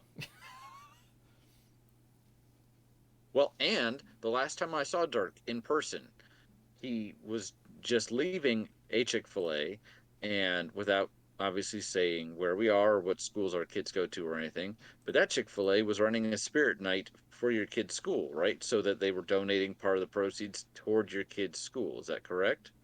That was the reason why I was there in the first place. Right. I find their food to So, be overpriced, so I usually don't eat there at all because of so, that.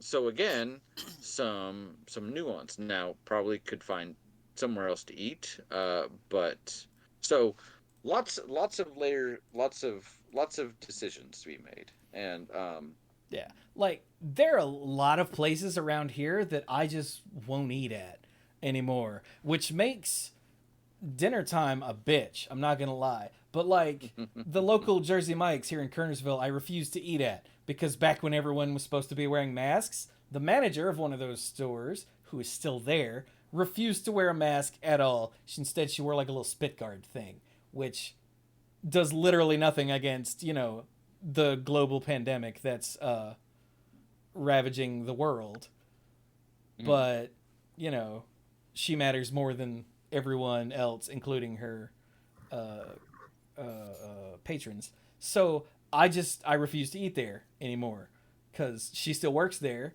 and screw that place. Well, and on that note, like we're talking about this in terms of social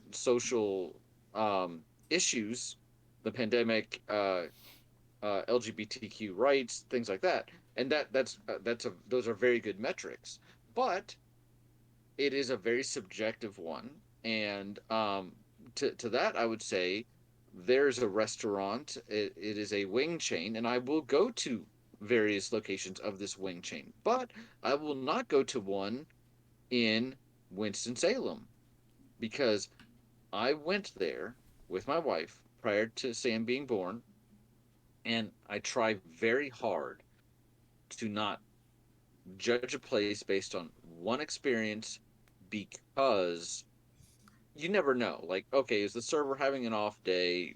It was something up in the kitchen, whatever. But this was an experience where the last time we were there, things were very slow, and we're like, but we were very hungry, and we went anyway. And we got there, and they seated us immediately. It'd be one thing if they didn't seat us immediately. They seated us immediately. And after 20 minutes, Carrie was like, "Do you think they've forgotten? Because they haven't even taken our drink order, and we haven't seen a waitress." I'm like, "I think they might have forgotten." Even though we were seated, we did not walk in and pick a seat. We were seated. So I waited a little while longer because I'm not one to really start anything. And then after about another 5 minutes or so, I went to the front. And I'm like, "We were seated. We haven't seen anybody yet." And they're like, "Oh, we're so sorry about that. We'll have someone out to you." And then another 20 minutes goes by, and finally somebody was like, "Oh, are you here?" And basically it was the excuse of, "Well, this is supposed to be so and so section, but they're not here." And then a whole bunch of like nobody taking responsibility, whatever. And then it took another at least half an hour to get our food. So you know what, I'm not going to go back there. I'm just not going to do it. And I don't want I'm not forcing anyone else to make that decision. Lots of other people there got their food, but it just left such a bad taste in my mouth. I don't want to do it. And that is getting a little away from what we're talking about in terms of like the greater good. Like I don't know this change stance on gay rights or anything like that, but I all I'm saying is we as consumers have the ability to make these decisions for ourselves, and sometimes they are very subjective decisions. So maybe like Chewy said, the manager has a practice that you really don't care for. Maybe it's bound up in something that really matters to you. Or maybe you went to the bathroom, like that episode in Seinfeld, and the chef comes out and is like, "Hey, thanks for coming," and walks out without washing their hands. Then you might not want to come back either. So, just saying. Ugh. Yeah. But we as consumers, and getting back toward hobbies just Yeah. a little bit, we As have the fans, decision to yeah. make, and fans, we have the decision to make what we support and what we don't. Um, there was a big kerfuffle uh, It's a toward the good word. beginning of this century. Yeah, I love that word. With the Dixie Chicks, and at a concert, they said that they were ashamed that the president of the United States, George W. Bush at the time, they were ashamed that he was from Texas because they were also from Texas, and a Because of bunch of all the war people, crimes. because of all the war crimes and all that. But they said that because he was from Texas, they were ashamed of that, and bunch of people immediately drew lines on both sides, and fans that said they did nothing wrong and it's their right to say that said we should be able to continue to support them, and a bunch of other people said we're not going to continue to support them. And I heard the words First Amendment thrown around a whole lot, and even before I was a lawyer I knew, well, the First Amendment doesn't protect what you say. It protects what you say from the government, but that doesn't mean that people have to continue to support you if they don't like you. And a lot of people were like, we don't like that they said that, so they stopped buying their stuff. Other people felt that wasn't right, and it was a whole big thing. But people put their money where their feelings are, and and decided whether or not they wanted to continue to support them. I think a lot of people that did support them like dug in even deeper and probably pushed even harder to support them, and they lost business otherwise. But yeah. So if someone does something like that, you're gonna and you have a response to it, you're gonna act accordingly. That always struck me as weird. Like country music used to be like the against. It was like the outlaw country. Like it was against. The rebel. Yeah, like it was against the status quo. And then at some point in like the 90s, somehow country music became wrapped up with pro-Republican America, and that's why the Dixie Chicks basically got run out of the industry. And it always struck me as weird even back then. I'm like, but I thought country music was, hang on. Because I think much of the conservative movement in America became more and more and more intertwined with rural communities, and that was an interesting pronunciation of that word. I've struggled with that rural. I've always struggled with that word. It's not a good word or whatever. No, that sort of those communities versus the metropolitan communities, which are pushed further liberal. Oh yeah, the coastal elites and their liberal ways. Right. Yeah. So the areas of the country that are yeah, let's not get into country music and Republicans. Okay. I was just making a comment. Yeah, I feel like I totally lost track of where we are. That's okay. I just want to say that you decide as a fan what you want to support. Yeah. Now. Yeah. Dirk actually derailed me earlier when he brought up disengaging from a hobby, and we went off in that direction. But there is one more dark side of being into a hobby that we have to address, and that's becoming a gatekeeper. Yep, we've seen this in Magic. Well, I mean, yeah, this is what fandoms do. Like, this is why I was telling the dorks before the show, I don't consider myself a member of any fandom, because fandoms, by and large, all of them, yes, even one that you consider yourself a part of, eventually turn into big gatekeeping things that eat themselves and push out new fans. You remember the game Undertale? Yes. That everyone loved, and people were bugging me, hey Chewy, when are you going to stream Undertale? And I never did. You know why? Because I did not want to get on the wrong side of the Undertale fandom, because they're awful. Oh yeah. The kid that I talk about all the time, Amanda's kid. I love the kid. The kid is awesome. The kid was wanting to download I forget the name, Omori or something like that. And I asked the kid, "Hey, what's that?" And the kid said, "Oh, it's this like RPG type thing." And I was like, "Oh, sort of like Undertale?" "Yeah." "Oh, did you ever get into Undertale?" "A little bit, but not really." I said, "Oh, why not? Because you like this. Why didn't you like Undertale?" "Because the fandom sucks." The kid was 11 at the time that this was said. I was like, damn. Excuse me. So, like, yeah. And this is the thing you have to be aware of. Like, you want to be welcoming to new people, because that's how that's what hobbies should be. Like, there's this meme that goes around every few years of essentially like, oh, when I was young and into nerdy stuff, girls didn't want to talk to me, and now girls claim that they've always been into the same nerdy stuff, and it's really pisses me off. And I'm like, yeah, nerd, they didn't want to talk to you because you were into nerdy stuff. They didn't want to talk to you because you're a creep. Like, and this is speaking as someone who that happened to. Like, it wasn't, oh, you play video games? Nerd. It wasn't because I played video games. It's because they just didn't like me. Like, and like, you know. Yeah, so certain people didn't talk to me because I was a massive weirdo. Yeah, exactly.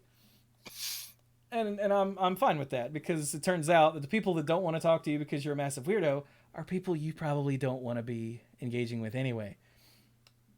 Find the weirdos that match your flavor of weird, and hook up with them, and everything's good. But anyway, but yeah, following this, I've seen all kinds of posts on Twitter from women, some even older than me. Oh God, what's her name? Susan Arendt, formerly of Take This, posted something. There was a discussion about this meme going on that was like, yeah, I was into nerdy stuff when I was young, but the problem is, whenever I would mention nerdy stuff, some nerdy dude would immediately start drilling me about the topic, as if I had to prove how much I enjoyed something, which made me not want to engage with that sort of thing. Yeah. Yeah, that It's discourages me from talking about music with some people, because they'll get into something. I'm like, dude, I don't know. I don't care. That's not the part that I'm interested in. When you're putting yourself out there for something that you feel like you enjoy, and you're already being told that you don't belong there, maybe you're nervous about it or whatever, especially with a game, and a game that can be competitive. You add on to someone actually telling you to your face this isn't for you, that and then of course there's the issue of representation, and maybe you don't look like everybody else there, and then this has another even deeper, darker meaning to it. So Yeah. gee, it's no wonder that maybe you then drive those people out, and oh gee gosh, everybody here still looks like me, maybe they're the only true ones. So Yeah, I mean, sometimes it's just part of wanting to be a know-it-all, wanting to be one of the elite in the in crowd, just because you have something that other people won't have. I still remember this. This was months ago. There was something that came up in my Facebook feed, and the reason it came up in my Facebook feed was because, like, one of my brother's friends, who I'm also friends with, had commented on it. But it was like, the original post was something Metallica related, and there was a comment by some other person talking about, you know, fake fans or whatever, or people who just heard one album and suddenly they're all over, but they don't know anything. And it was my brother's friends made a comment on that reply that was basically like, oh my God, are you listening to yourself? Gatekeeping Metallica, which is like literally how pretty much anyone who listens to heavy metal first got into heavy metal. Right. and so I mean, gatekeeping can happen with just about anything. Oh yeah. Yeah. Oh, like you see someone wearing like a younger person wearing a Nirvana shirt, and I just have this urge to be like, do you even know any Nirvana songs? Not because like you're not allowed to, but because you're very young. Yeah. Are you just wearing it because you like the word or the font or something? Like, I'm curious. Radios don't play that stuff anymore. Where are you hearing this? The oldie stations do. Oh yeah. Oh, now I feel bad. But like, yeah, like I understand that you like things, but there's no such thing as a fake fan, unless the fan is just there to meet chicks, like to infiltrate the place to get information for the other tribe or whatever, and that doesn't happen. Shut up. Like, Yeah, I mean, someone is there because they are curious about this thing, or enjoy this thing, or used to do this thing maybe a while ago and want to get back into it, or whatever. Who are you to decide who gets to be here and who doesn't? And it comes from a sense of entitlement, and a yeah, sense of like, this is my thing. I do think it happens a lot with traditionally nerdy activities because for a long time the people that enjoyed those were seen as being in the minority, and so they had to endure mistreatment, blah blah blah, all that crap. And I get that, but that doesn't then give you, if something then becomes popular and more people want to do it, then that doesn't give you the authority to be like, "Ha, I liked this all along. You were me. Someone somewhere was mean to me, so now I get to be mean to you." That doesn't equal out. Yeah, no. And it's just a wrong-handed mentality to, I am such a big fan, you must prove to me that you are also a big fan. No, no, they don't. They don't have to. Yeah. Like, the kid, actually, going back to the kid was wearing a Slipknot shirt randomly. And I was like, whoa, dude, Slipknot, killer. Okay. I was like, all right. And then later the kid was wearing a Korn shirt. So the next time that the kid was in the car, I flipped to some Korn songs.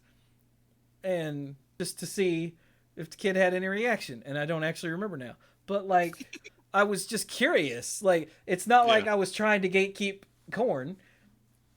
But, like, I was like, oh, does that mean you actually like Korn? Because if so, that's the thing we could talk about. Because I have, the kid doesn't open up much. Hmm. So I try to find avenues to talk to the kid because the kid is awesome. And yeah. And yeah, Pinball says that it's about power. It's that they want to set who gets to be in the group and who doesn't. Yeah. And especially for like older nerds, it's because us older nerds, we were excluded from things because we were nerds back in the day. Mhm. So we had to make our own groups.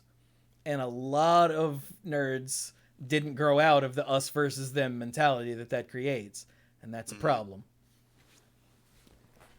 But like if someone says, "Oh yeah, I like Marvel," that just to like just take them at their word. Don't be, "Oh, have you watched all of the movies and the shows and did you ever read any of the comics?" Like, Or even if you're not trying to get them, just like be careful and don't jump immediately into, oh my God, story arc this, crossover that, but try to feel it out first. yeah.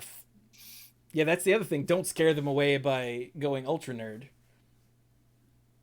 which is hard to do. Like I do that all the time. It's hard to do, especially for something you're really excited about. Yeah, like I spent, oh god, probably 15 or 20 minutes trying to explain the numbering of the Final Fantasy games and what systems they were on and whatnot to Amanda once. Well, because when we're both door dashing, we're both on the phone. Like we're on the phone with each other usually. And this came up and she's like, I don't understand. And so I just went off. And a long time later, I was like, you don't care about any of this, do you? And she's like, "Nah, I never want to count to 10 ever again." She's like, I mean, no, but at least it's an interesting story. I'm like, was it though? She's like, oh yeah, it actually was. I was like, okay, good. Sorry about that.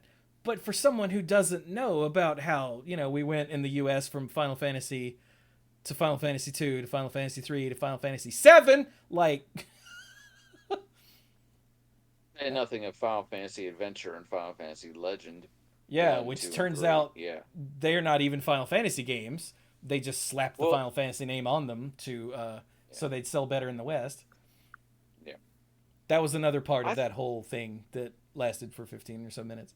Uh, I think this is my personal issue with gatekeeping, separate aside from, I don't like it and all that, but on a personal, fundamental level, why I really have a struggle with it is because I think I'm the anti gatekeeper. I've been sitting here for the last couple of minutes trying to think of why is this so hard for me. I'm like, oh, because I'm that guy that 5 minutes into trying something new and deciding that I like it has to get everyone on board.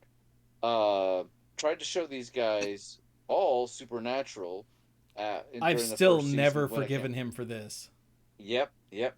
I go and when I play something and I like it, I'm like, everybody has to play this. If I see a movie and I like it, everybody has to watch it. TV show, restaurant.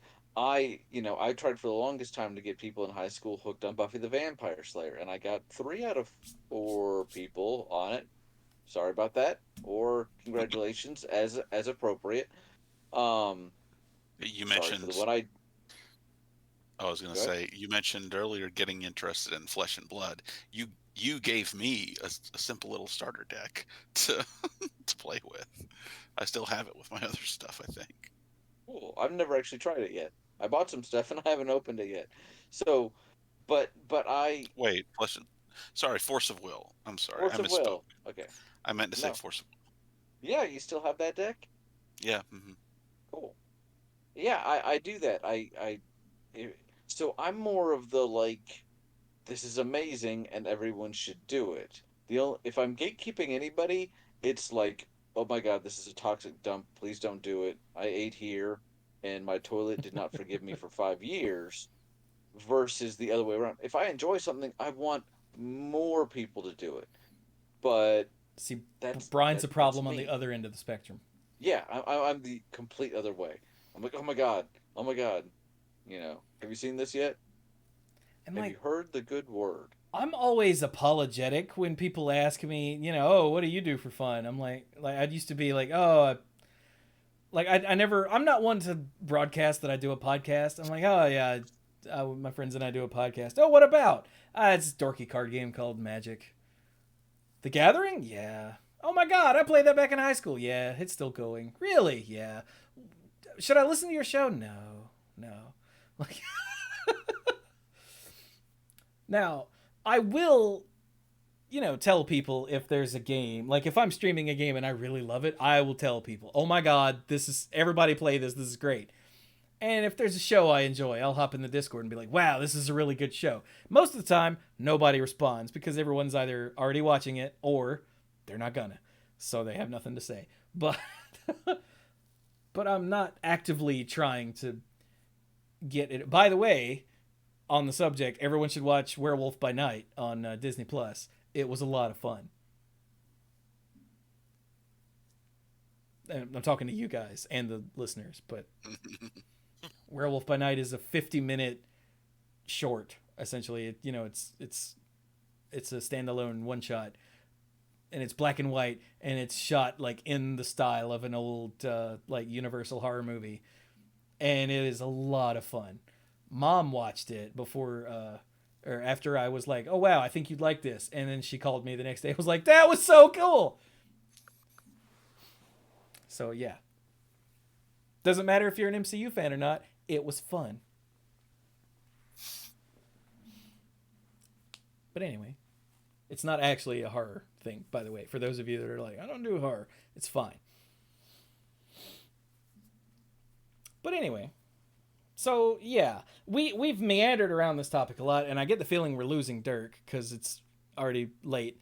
But that I think we've covered our bases pretty well. There are many different ways to engage with things that you enjoy, and you can change it if it you know magic, this isn't for you, this product isn't for you. Well, if it turns out none of the products are for you, that's okay. You don't have to actually buy new magic cards. You don't. Oh, the person what created Harry Potter is a monster, and everything about her is reprehensible now. Oh well, you can stop dealing with the Harry Potter stuff. Like, it's fine. And yeah, on the flip side, you can dive in as deep as you want, uh, if you want, as long as you're not, hurting anybody or yourself.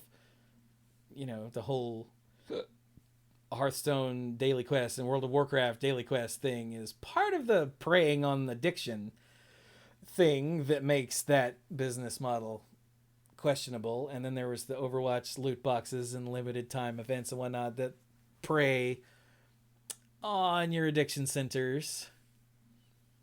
So yeah, those are bad. But if you aren't, if you're in control and aren't, blowing your rent money on it, you know, you do you, boo. And yeah, it's okay to get away from something even if you feel like it's part of your identity. Like we've been doing this podcast that is ostensibly about magic for what year is it? It's 22. Jesus, is it going to be 15 years? Because we started in Yeah. '07. It will be. Holy crap. But like my only engagement with magic anymore is the show. And in case you can't tell, I'm trying to wean us off of being just about magic. Cause I know if we can't just kill the show, because then these dorks will never speak to me again.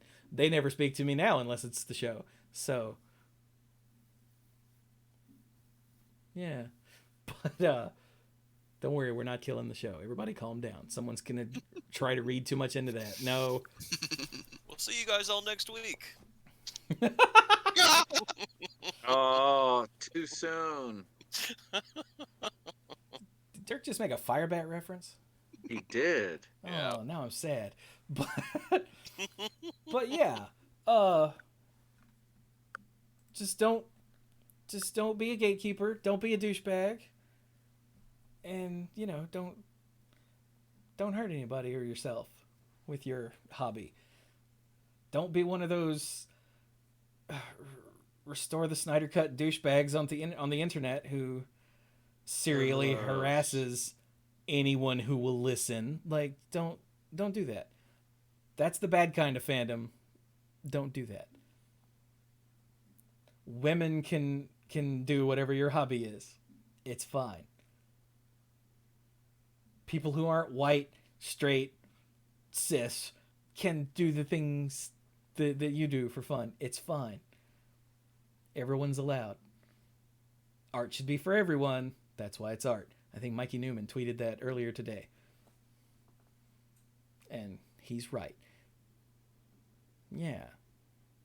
So I think we've beaten this horse enough. So, dorks, do you want to do a quick final thought and get the hell out of here? Sure. My final thought, I had ice cream tonight. You bastard. I did. It is the superior cream, after all. Better than whip? Yeah, it's better than whipped cream. Yeah. What am Oh, I yeah. saying? You say you like ice cream, but can you name 7 flavors of ice cream? Okay, Mr. Gatekeeper. Does butterscotch count? I mean, that is a flavor of ice cream that I've had, yeah. Because, I mean, you could make a flavor out of... Anyway, this is supposed to be a quick final thought. Hey, Dirk. Sorry. Cactus and gravel. You should say cactus and gravel. Oh my god. My final thought. I have been enjoying the new Star Wars content that's been coming out. Speaking, going all that. In terms of all the other stuff, I have also been a Star Trek fan. That was high school for me. BattleTech was the thing that I was thoroughly enjoying, and still do. That was my college thing, and yeah, I've had huge interest in a lot of science fiction-y stuff, fantasy stuff. I've had a chance to go and do some of the Lord of the Rings stuff, like going through the Silmarillion and all that. I've just always had an interest in all that fun stuff. But that's been the thing that I have enjoyed and dug into. But as you guys have already know, I have a special love for Star Wars and all the fun stuff that goes with that. But like I said, I've enjoyed the new stuff, and I hope that they continue to put out stuff that furthers the lore and builds the story. And that is my final thought. Nice. And me being slightly less of a giant Star Wars, massively less of a giant Star Wars nerd than Dirk. I just hope they keep putting out stuff that's good. Ditto. Yeah. So wait, who's left? Mike?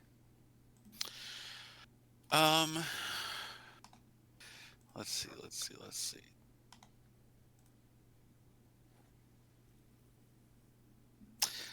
I'm surprised I didn't remember this earlier. I practiced karate as a hobby for a long time. And then just kind of dropped off of it when I went to college and just didn't look for any way to keep it going or pick it up again. And even though I wasn't doing it actively at that time, I still made a couple more friends in college of people who were interested in it and got to talking with them. But yeah, so yeah, even though I wasn't doing it anymore, it still provided a connection between me and some other people I met and became good friends with. Yeah, I mean, there's all kinds of ways from, I guess really the most casual extreme is like not really participating at all and just kind of knowing about it. Even that can be a way to quote unquote participate in a hobby. Just having that general awareness.